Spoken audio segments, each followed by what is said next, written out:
So Christmas time, right? What do we do in Christmas time? Well, we're celebrating somebody's birth in particular. But a birthday celebration celebrates more than a person's birth. I just wonder if the computer needs shutting down and then starting again.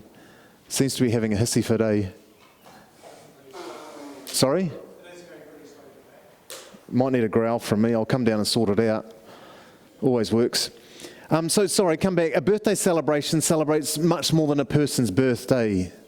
Not just their birth, and we don't sit down normally and say, hey, let's just talk about how this child was born. We do with Micah because he was so big, but gosh, he's not here. But it celebrates the life, where they're up to at that stage in their life. And not just the life and the things they've done. In fact, it celebrates the whole person, who that person is. So today we're going to celebrate not just Jesus' birth, but actually who he is. In fact, we're doing it this Christmas. We're trying something quite different. We're celebrating who he is from what he said he is and what he claims to be, which he proved to be. So John 10, verse 1 to 18, has some pictures, some really amazing pictures of who he is. He's a natural shepherd. He calls himself a shepherd. What does that mean in today's society? Well, we'll find out in a minute. But as a shepherd, it means somebody that guardians and guides and protects someone else.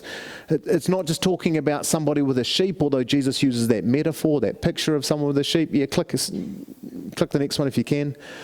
But actually, a shepherd looks after their sheep. They guide them, they protect them. We've got a lot to learn from Jesus if we're a shepherd. If we're involved in a ministry of church, we're a shepherd. If we're involved in caring for someone else as a parent or as a friend, we're a shepherd. We've got a lot to learn as parents, as teachers and leaders. But also we've got a lot to learn because we need that security, don't we?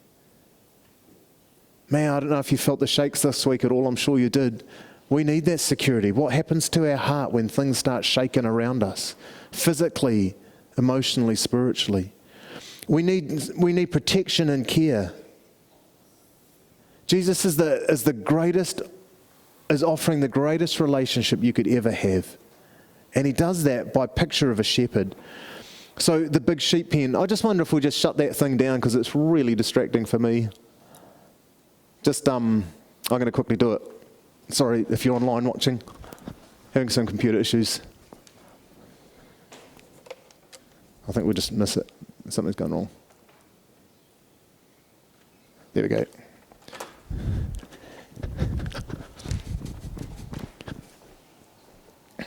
Let's go to John 10, verse 1 to 6, the big sheep pen. As Jesus paints the picture, we're going to see that something is quite different than what we think of shepherd in New Zealand. I love Country Calendar, and they have shepherds on that.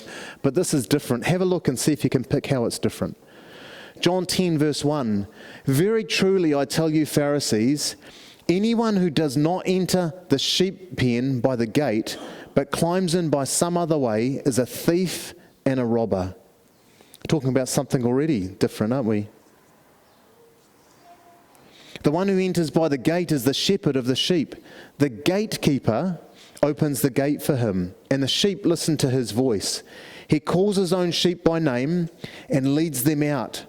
When he has brought out all his own, he goes on ahead of them, and his sheep follow him, because they know his voice. They will never follow a stranger. In fact, they will run away from him because they do not recognize a stranger's voice. Jesus used this figure of speech, but the Pharisees did not understand what he was telling them. Did you pick some differences here? The picture that Jesus is painting? There's several different pictures. These sheep don't seem to be afraid of next week's menu. They're not afraid of the shepherd because they're not roast lamb. They're not chops, lamb chops. That's not the idea of sheep in this time that Jesus is talking about and in the situation around him. They're wool. Their clothing. Sheep are precious. The shepherd builds up his flock, and so he needs all of his sheep to build up his flock. And he shares them and takes the wool off, which complements the sheep, but he's not eating them. The people aren't eating them for food back then, by the looks of it, because the sheep aren't afraid of the shepherd at all. What else is different? In fact, they're not afraid of the shepherd. They're actually running towards the shepherd. The shepherd speaks, the sheep come. Also, what else is obvious here is that the sheep are highly valued. There's also other things noticeably different. The sheep aren't in paddocks, are they? Where do we find them to start with? Where do we find them to start with? In a pen. In a little pen with a gate. So why are the sheep in a pen instead of in the open paddock? Because there's predators. It talks about some of the predators in here. They're thieves. People are wanting to steal these highly valuable sheep. They want them for themselves. They're trying to take them away. And so the pen needs to protect the sheep from the thieves. But also because there's other thieves out there, hungry thieves that are trying to eat the sheep. Not people, but animals. They're trying to kill the sheep. We live in a privileged country that there's no predators, well, almost no predators at all, that would kill a sheep. But in this country, there was multiple predators that would kill a sheep naturally. So they needed protecting. They needed protecting at night time. But then it's different again because they're either in a pen or they're in an open pasture land.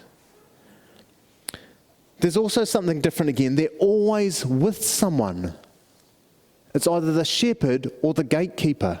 They're always with someone. Or if it's not the shepherd or the gatekeeper they're with someone else. Who's that? The thief. They've been took.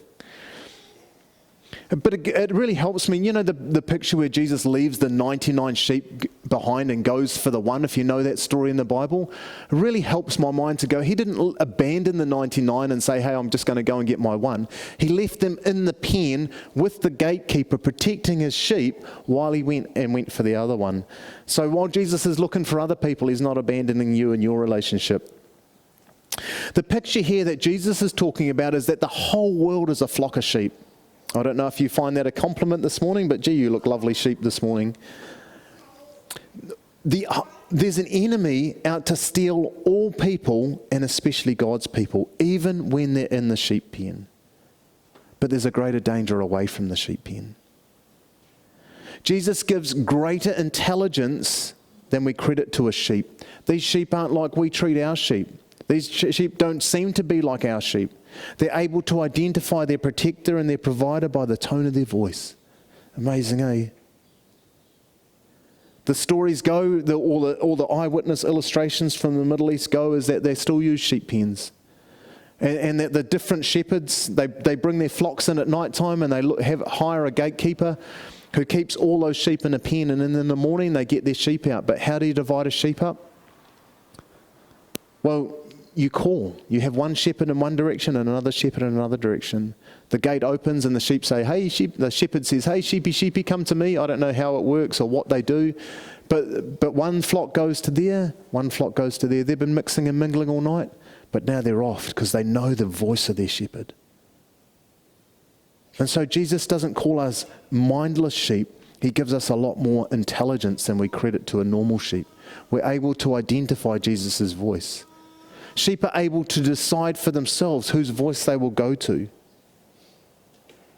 So the voice of the shepherd here is a definite call and instruction that's clear and obvious. If we were to use I am statements, later on Jesus says, I am the gate, I am the good shepherd. But if we were to put an I am statement, what one would we do for that first section, verse 1 to 6? I think Jesus could say, I am the voice. I am the voice. So our natural question to start off with is, have you responded to the voice of Jesus Christ? Are you responding to his voice?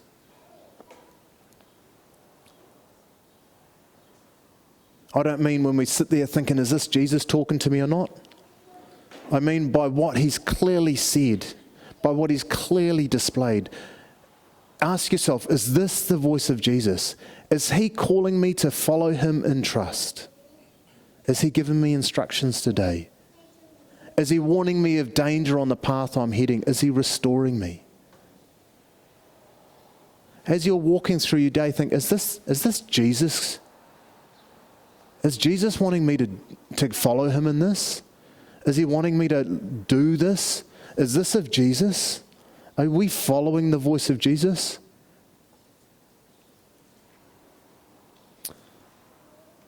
Here's the voice.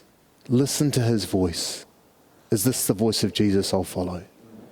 Well, at some stage we've got to walk safely out of the gate pen and into the big wide world, and there's only one right way in and one right way out of the pen. And in John chapter 10, verse 7 down to verse 10, we're going to see Jesus is changing the metaphor. He's changing the picture a little bit. He's still with the sheep, he's still with the pen, he's still with the gate, but he's not saying now I am the voice, he's saying I am the gate. Have a look at verse 7. John 10:7. Therefore, Jesus said again, very truly I tell you, I am the gate for the sheep. All who have come before me are thieves and robbers, but the sheep have not listened to them. I am the gate. Whoever enters through me will be saved. They will come in and go out and find pasture. You might know verse 10. You might have heard it before. The thief comes only to steal, kill, and destroy. I have come that they may have life and have it to the full. Did you get that? The thief comes only to steal and kill and destroy. I have come that they may have life and have it to the full. Who's he come for? The sheep. Who's the sheep? We're the sheep. If we've entered through the gate. It says, I am the gate, verse 9, whoever enters through me will be saved. And so the question is now, have we entered the gate? Next week, Lindsay's, who's down at the market at the moment, is going to be teaching another I am statement. I am the way, I am the truth, I am the life. No one comes to the Father except through me. Have we trusted in Jesus Christ and his salvation that he's offered? Have we been saved by Jesus? Are we trusting in Jesus Christ by the salvation he offers? Does that make sense? Salvation isn't just a static one-point thing in life where you're saved and that's it. We're saved every day.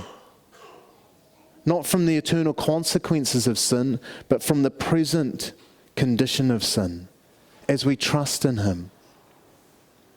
But there's a thief in verse 10 that's near the gate whose sole mission is to steal, kill, and destroy. He wants to snatch away our life and our enjoyment of it. Look, I've come that you may have life and have it to the full, but there's a thief who's coming to steal, kill, and destroy. He's trying to be a killjoy, to steal, rob you of your life and your enjoyment of life. He wants to snatch it away, but Jesus is inviting us to something special here, to live fully, abundantly. He's not talking about finances here. Jesus seems to be very neutral about finances. They're not good, they're not bad, it's just stuff, it's just part of this planet we live on. Abundant life has nothing to do with bank balances and toy boxes. I love going into a third world country where the kids run freely and smile happily because they're not worried about they've just broken their remote control car or their Christmas present or whatever. Abundant life has nothing to do with bank balances and toy boxes. I'm talking adult toy boxes here, if you know what I mean. Warren Wiersbe says this, abundant life is a life that never ends.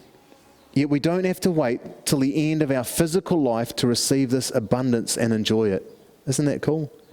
Abundant life includes peace, purpose, destiny, a genuine purpose for living, and the joy of facing any adversity, including the grave, without fear, and the ability to endure hardship with confident assurance. Abundant life is to do with peace and purpose and destiny.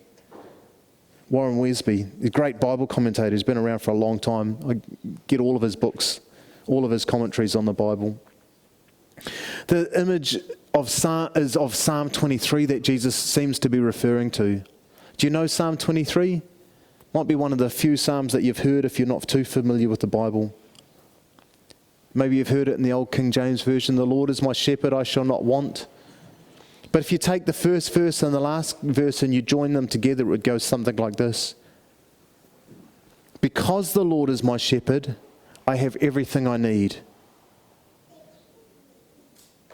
So goodness and mercy will follow me all the days of my life. Because the Lord is my shepherd, I have everything I need. Therefore, goodness and mercy will follow me all the days of my life. Jesus is offering a full life, an abundant life.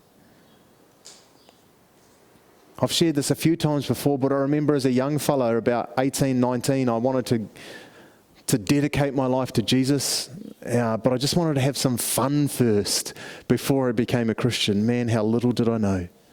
How little did I know how lost and useless I was and all the mistakes I regret from back then. I've been watching a video series and reading a book by Louis Giglio. It's called Don't Give the Enemy a Seat at Your Table. Have you heard it? Have you heard about it? Does anyone know it? You have? Good. One nod. I'd highly recommend it. Louis shares how he was really frustrated. Louis is a pastor in a church and he was really frustrated. It might sound really strange to you, it does to me, but some of the people in the church were giving him a really hard time. And he was so upset, but then he got proven right in a situation. He was so excited about it. And he wanted to start bragging to people how he was right. And his friend said to him this little text, hey, don't give the enemy a seat at your table. You're letting the enemy come in and control your thoughts and your relationships and your attitudes. Don't give the enemy a seat at your table. Louis says there's a different table where to sit down, and that's at the Lord's table where he prepares a place for us, Psalm 23. And so he writes this series, this book series, Don't Give the Enemy a Seat at Your Table, based on Psalm 23. But in the first chapter he says this, you're invited to an intimate relationship with the Almighty. The table he's prepared for you is one of peace, clarity, and abundance.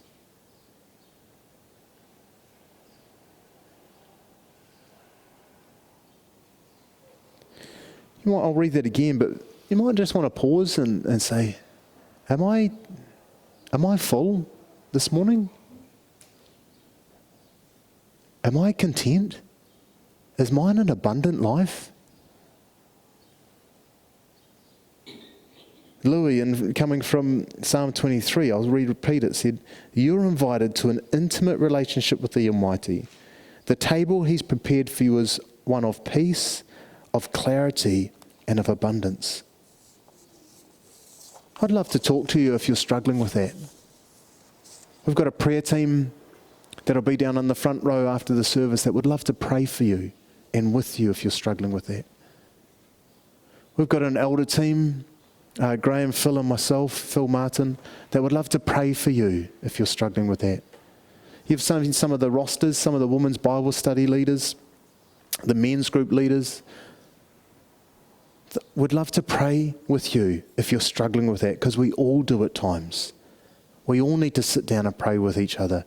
Lord, I'm struggling to feel like I'm living an abundant life, full and rich. The Lord is the voice we listen to. The Lord is the gate that brings us into this full and abundant and rich, so good life. But now verse 11 down to verse 18, our final part, moves us out into the open wilderness where sheep walk, where sheep watch, where sheep eat, where sheep drink, where there's no fences, but there's natural predators. We're reminded of those natural predators in the Bible when we hear about this young fella, David, who ended up becoming a king. But part of God's training for him to become a king was he was a shepherd. Happens a bit in the Bible. Moses was a good shepherd. David was a good shepherd. Well, one night he was out and his heart started beating. He sees something off in the distance. He says, what is that? Heck, I've never seen something like that before. Is that a lion? And he has to go and he has to fight the lion off from attacking his sheep, from attacking his flock. And then later on he sees a bear. And the bear's attacking the flock. A growly bear, not a ginger bear.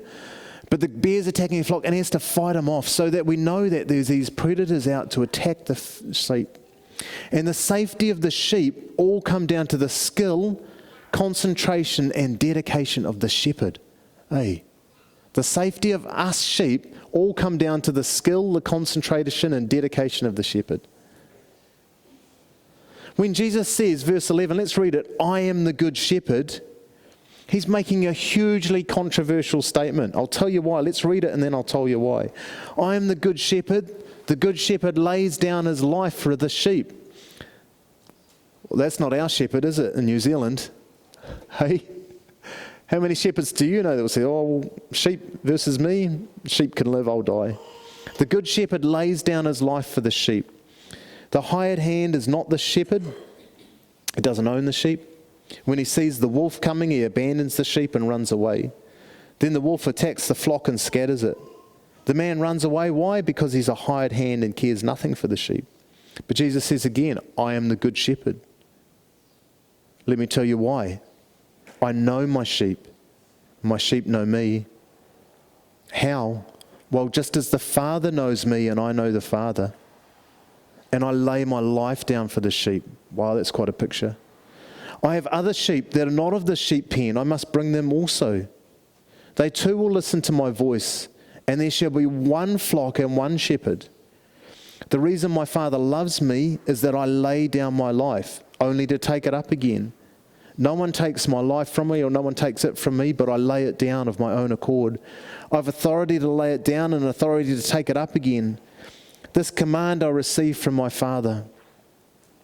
So this is controversial. In the Old Testament, the Father was the good shepherd. It was the Father that was pictured of the good shepherd. There was a passage in Isaiah that talked about this, the Father sending someone, or actually coming himself to save, to come and rule over the nation of Israel with this great and wonderful king. And so it describes this king in Isaiah 40. This is years and years and years and years before Jesus. See, the sovereign Lord comes with power, and he rules with a mighty arm. See, his reward is with him, and his recompense accompanies him. He tends his flock like a shepherd. He gathers the lambs in his arms, and he carries them close to his heart. He gently leads those that have young. So God is saying there's this sovereign Lord that's coming with power. Shepherding is about two things. It's not just about cuddling and looking after and caring for sheep back then. It's for defending them. So he comes with power and with a mighty arm. But he's gathering them in his heart, and he's carrying them close to his heart. In his arms, and gathering them close to his heart. And he's gently leading them. Jesus says, I am the good shepherd. There's a musician named Corey Asbury, and he struggled to understand what God was like. But things changed when Corey had a son. Whenever he held his baby, he felt a love that he'd never ever felt before. I don't know if you felt that. When he realised his kids hadn't actually done anything to earn that love. They hadn't worked for it. They hadn't done anything. Corey, when he came to that realization, understood the heart of God finally. Finally understood as a parent loves their child unconditionally, their infant baby. So the Father loves us, not because we've done something, not because we are something, but because we're His. Because He made us, He created us, and He's calling us. He wants to shepherd your heart. Jesus put His needs before His own. And he treats us according to our individual needs. Each sheep has its own individual character. Jesus says, I know my sheep and my sheep know me. Some sheep are scared of heights. Some sheep need extra water, whatever. Jesus knows us. He knows our own distinctive characters. He knows our history, our background, our struggles, our joys, our fears. And He speaks to us. He knows us. I don't know if you went, so some of us went to the Christmas parade yesterday, right? I don't know if you saw anyone there and you went, oh, do I know that person? Does that person look familiar? I don't know if you do it at Pack and Save or in town or whatever. Have I seen them before? There's this person I keep seeing around town, and I'm going, where do I know that person from? I just can't work it out. Is it church? Is it from running? Is it from doing the planting stuff? Where are they from? Or are they even from another place? Where on earth? Well, Jesus never looks at anyone and says, hey, I know that person, but who are they? Where do I know them from? I can't even remember their name. Jesus looks at you and says, do you know what? I know you. I've never struggled with your name, not once. I know your character. I know your characteristics. I know your needs. I know your hurts. I know what you're feeling right now. I know what you're thinking before you even do it. He knows what gets us vulnerable. He knows our joys. He remembers exactly the words and things you told him the other day. He knows you. He knows you. He knows you. He knows your loved ones too. Verse 16, I have other sheep that are not of this sheep pen. I must bring them in also. That's why we're at the market this morning, because Jesus says this isn't the church at 109 Taupo. It's incomplete. There's more people that aren't here yet, eh? There's people that are accidentally turned up at the market instead of turning up at the church. And so Jesus says, I know your loved ones, the ones you're related to, the ones you're connected to that you care deeply about. I know your close friends, but I also know your fellow pilgrims you've not yet met. That's why we're at the market. That's why we're having Christmas Eve outside instead of inside. That's why we're collecting for the Bailey family, for those people in that foreign country to hear about Jesus Christ and know him and know his love, so that they can have John 10 not just translated but explained.